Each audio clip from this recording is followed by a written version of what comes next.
The live TV, सच सबसे आगे। दोस्तों, मेरा नाम राशिद ज़हीर और आप देख रहे हैं द लाइव टीवी। भारत में बसने वाला कोई भी व्यक्ति ये कभी नहीं चाहेगा कि भारत का कोई भी प्रधानमंत्री एक ऐसे क्लब के अंदर आ जाए जहां पर इमरान खान हो, कोरिया के किम जोंग उन हो, या म्यांमार का सैन्य शासक हो, या सऊदी अरब के अंदर सलमान बिन सऊद, इस टाइप के जो लोग हैं, जो शासक हैं, इस तरह के क्लब में कोई भी भारतीय ये नहीं चाहेगा कि भारत का प्रधानमंत्री उस क्लब में आ जाए। लेकिन एक ऐसी रिपोर्ट आई है जिसके बारे में हम आपको बता दें, आपकी स्क्रीन पर लगी है। ये रिपोर्ट बेसिकली पत्रकारिता की आज़ादी के संबंध में है। हर साल निकलती है, दुनिया की बहुत ही बड़ी प्रतिष्ठित रिपोर्ट है। आ तो पहले चुकी थी, लेकिन उस रिपोर्ट ने एक ऐसा क्लब बनाया जिसके अंदर 37 लोग ऐसे शामिल किए गए हैं जिन लोगों ने अपने देश के अंदर पत्रकारिता का गला घोंट दिया, या पत्रकारिता के जो पर कैच कर दिए, या पत्रकारिता का दमन कर दिया। आपकी स्क्रीन पर ये एक संस्था है जिसको बोलते हैं RSF, name PM Modi among 37 predators of press freedom. दोबारा सुन लीजिए, अंग्रेजी में बोलते हैं ये लोग कि RSF name PM Modi among 37 predators of press freedom with Kim Jong Un, Imran Khan, और इसके अलावा 32 या 37 लोग जो हैं टोटल मिलाकर के इस क्लब के अंदर हैं। ये बेसिकली RSF जो है, हम आपको बता दें कि RSF एक फ्रेंच नेम है। रिपोर्टर्स विदाउट बॉर्डर्स के नाम से एक संस्था है जो हर साल पूरी दुनिया के अंदर ये नापती है कि पत्रकारों की क्या स्थिति रही है। भारत को पत्रकारिता की अंदर यही बताया गया, 2016 के अंदर जो भारत की रैंक थी वो कुछ कम थी, और अब जो है रैंक उसको बढ़ाकर, यानी कि बढ़ाना 142 बताया गया। 180 देशों के अंदर ये आकलन होता है, उसके अंदर भारत की जो रैंकिंग है वो 142 है। यानी कि ऊपर से हम चलें तो हम ज़्यादा नीचे नहीं हैं, बीच में आकर 142 पर रुक जाते हैं, जो कि 1/3 के करीब हो जाता है। ये 142 बहुत अच्छी कंडीशन, बहुत अच्छी रैंक नहीं मानी जाती। इस रिपोर्ट का मतलब ये होता है कि किस देश के अंदर पत्रकारिता के किस तरह के आयाम हैं, पत्रकारों को कितनी आज़ादी है अपनी बात कहने की। और दूसरी बात, इस रिपोर्ट के अंदर जो लिखा है वो हम आपको सिलसिलेवार बताएंगे, लेकिन फिलहाल इस संस्था ने जो पूरी दुनिया के 180 देशों के पत्रकारिता की आज़ादी के एक रैंक बनाती है, उसमें भारत को फिसलते हुए दिखाया गया है। हालांकि पिछले साल भी इतना ही था 142, और इस साल भी 2016 के अंदर ये 133 था, जो अब बढ़ करके 142 हो चुका है अब। लेकिन एक नई बात ये हुई है कि RSF, जो मैंने आपको बताया, रिपोर्टर्स विदाउट बॉर्डर्स के नाम से भी हम कह सकते हैं, चूंकि RSF एक फ्रेंच नेम है, इसको अगर हम अपनी ज़बान में बात करेंगे, इंग्लिश में कहेंगे, तो रिपोर्टर्स विदाउट बॉर्डर्स एक संस्था है जो UN से भी संबंधित है, यूनेस्को से भी संबंधित है, और कई सारी दुनिया की बड़ी बड़ी संस्थाओं से संबंधित है। उसने भारत के प्रधानमंत्री नरेंद्र मोदी को एक ऐसे क्लब में डाल दिया है जहाँ पर कोरिया के तानाशाह भी हैं, इमरान खान भी हैं, तुर्की वाले भी हैं, सऊदी अरब के, और हद यह है म्यांमार के अंदर जो तख्ता पलट करके अभी जो सैन्य शासक आया, उसके क्लब में नरेंद्र मोदी को डाल दिया गया है। हालांकि इसके अंदर पुतिन भी हैं, चीन के भी राष्ट्रपति हैं, वो भी हैं। तो हम आपको बताना ये चाह रहे थे कि भारत, जिसके बारे में कहा जाता है कि ये बिल्कुल निष्पक्ष और आज़ादी के साथ यहाँ सांस ली जाती है। पिछली बार हमने आपको बताया था कि अमेरिका की जो गूगल फ्रीडम हाउस है, उसने बताया था कि भारत के अंदर पूरी तरह से आज़ादी नहीं है, भारत आंशिक आज़ाद है। जबकि भारत को आज़ाद हुए 1947 70 बरस से ज़्यादा हो चुके हैं। लेकिन फ्रीडम हाउस ने भारत के बारे में जो रिपोर्ट दी थी, हम आपको पहले बता चुके हैं। उन्होंने भी कहा था कि भारत पूरी तरह से आज़ाद नहीं है। हालांकि हम इसको कंडेम करते हैं, हमारा चैनल भी इसको कंडेम करता है। लेकिन पत्रकारिता की जब बात आती है तो हमें अपने गिरेबान में झांक कर ये देखना ज़रूर पड़ेगा कि दुनिया की इतनी प्रतिष्ठित जो ये संस्था है, ये हमें इमरान खान के साथ, या म्यांमार के शासक के साथ, या किम जोंग के साथ हमें अगर हमारे प्रधानमंत्री को डाल देती है तो ये वाकई चिंता का विषय है। लेकिन इसके अंदर जो कंटेंट हैं, वो किन वजहों से इन्होंने हमें इस क्लब में डाला है, हमारे PM को इस क्लब में डाला है, वो सोचने का विषय है, और वो किसी न किसी हद तक सही है। देखिए, इन दिनों पत्रकारिता पर जिस तरह का एक हमला हुआ है, अपनी बात कहने की आज़ादी को छीन लिया है, मैं आपको फैक्ट्स ज़रूर बताऊंगा, लेकिन एक बात मेरे जहन में आ गई, वो आपको बता देता हूं। NDTV के जो सरबराह हैं, कार्यवाहक हैं, और उसके जो CEO हैं, उनका नाम है प्रणव रॉय। प्रणव रॉय का एक बयान मैं आपको बता देता हूं कि जब चीन में वो गए तो वहाँ किसी आदमी ने उनसे कहा कि भारत में ऐसी क्या चीज़ है जो चीन में नहीं है। तो उन्होंने कहा, भारत के अंदर हमारा जो है ना फ्रीडम ऑफ एक्सप्रेशन है। हमें बोलने की आज़ादी है।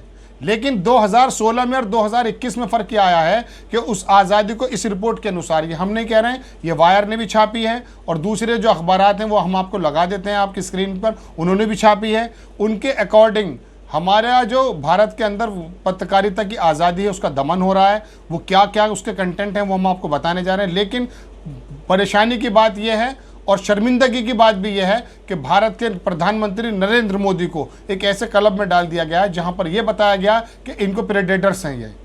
ये जर्नलिज्म के मुतालिक बताते हैं, हम आपको पढ़कर सुनाते हैं कि किस तरह का नाम दिया। RSF names PM Modi among 37 predators of press freedom. Predators के मायने क्या होते हैं आप गूगल पे सोच सकते हैं। शिकारी कहा जाता है, यानी कि जो प्रेस की आज़ादी है उसको शिकार करने वाले, उसको दबाने वालों की एक जमात में नरेंद्र मोदी को डाल दिया गया है। ये हमने आपकी स्क्रीन पर लगाया।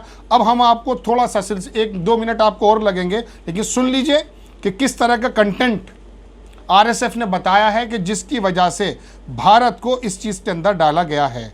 हम आपको सिलसिलेवार बताना चाहते हैं, हमारे पास लिखा हुआ है, हम आपको दिखा देते हैं, आपकी स्क्रीन पर भी लगाने की कोशिश करेंगे कि इसमें क्या क्या जोड़ा गया है। देखिए, ये आपकी स्क्रीन पर एक शॉट है जिसके अंदर का जो कंटेंट है वो हम आपको बता रहे हैं कि इसके बारे में वो बोलते हैं कि India is rank 142 same as last year. ये पिछले जैसा ही है, लेकिन ये क्लब बनाने की बात मैं आपको बता दूं, ये स्लिप डाउन हुआ फ्रॉम 133 इन 2016 जो अंदर जो स्थिति थी वो 133 थी और अब ये 142 है।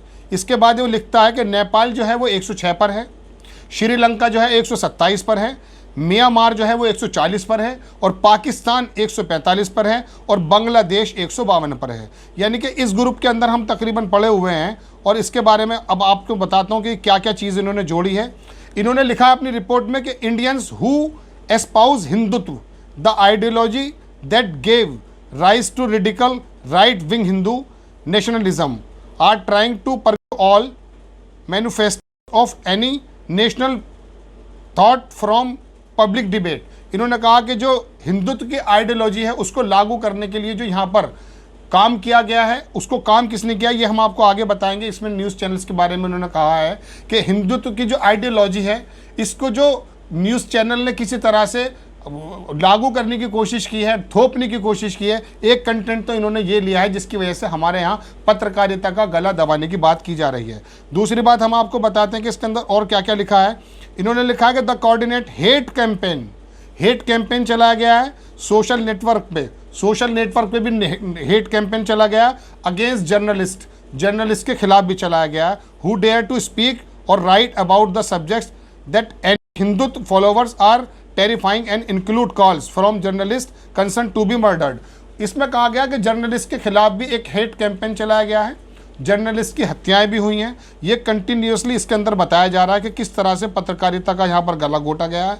हम आपको बता दें कि ये दो इस तरह के कंटेंट कई सारे हैं, हमने आपको दो बता दिए। एक कंटेंट हम आपको और बताने की कोशिश करते हैं अगर वो मिल जाता है, क्योंकि इसके अंदर इतनी सारी चीज़ें निकाली गई। कश्मीर का भी जिक्र इसके अंदर हुआ है और कश्मीर के बारे में बताया कि जिस तरह से 2020 के अंदर कश्मीर को एक बिल्कुल ऐसा बना दिया गया था। ये हम नहीं कह रहे हैं, इस रिपोर्ट के अंदर जो बातें लिखी हुई हैं वो हम आपको बता रहे हैं। कश्मीर का इसके अंदर एग्जाम्पल दिया गया है और इसके अंदर जो है रिपोर्टर्स की जो हत्याएं हुई उसका एग्जाम्पल दिया गया है। और इसके आगे ये भी लिखा है कि भारत के अंदर जो न्यूज़ चैनल्स हैं उनको चलाने वाले जो उद्योगपति हैं प्रधानमंत्री के इर्द गिर्द रहते हैं और उन्होंने प्रधानमंत्री की जो नीतियां हैं जो कि गलत नीतियां, विभाजनकारी शब्द याद रखिए, ये शब्द मेरे नहीं है, ये इसी रिपोर्ट के अंदर है। हम आपको लगा कर दिखा देंगे कि विभाजनकारी नीतियों के अंदर न्यूज़ चैनल के मालिकों ने जिस तरह से प्रधानमंत्री नरेंद्र मोदी का साथ दिया है वो इस बात का सबूत है कि इस क्लब के अंदर 37 जो प्रेडेटर्स ये बता रहे हैं, शिकारी बता रहे हैं आज़ादी पे, प्रेस की आज़ादी पे, इसके अंदर एक इसका भी रोल ज़्यादा है कि उन न्यूज़ चैनल्स के मालिक ने इस तरह की विभाजनकारी नीतियों का प्रचारण प्रसार किया। सोशल मीडिया के खिलाफ भी, सोशल मीडिया पे भी हेट कैंपेन चलाई गई और जो जर्नलिस्ट अपने बारे में बात कर रहे थे, इंसाफ की बात कर रहे थे, तथ्यों को उठा रहे थे, उनको परेशान किया, उनको मारा गया। कश्मीर के भी बहुत सारे मुद्दे इसके अंदर दिए गए हैं। तो ये कोई खुशी की बात नहीं है, शर्मिंदगी की बात है कि भारत के प्रधानमंत्री को एक ऐसे क्लब में डाल दिया है जहाँ पर उत्तर कोरिया का और म्यांमार का शासक होगा।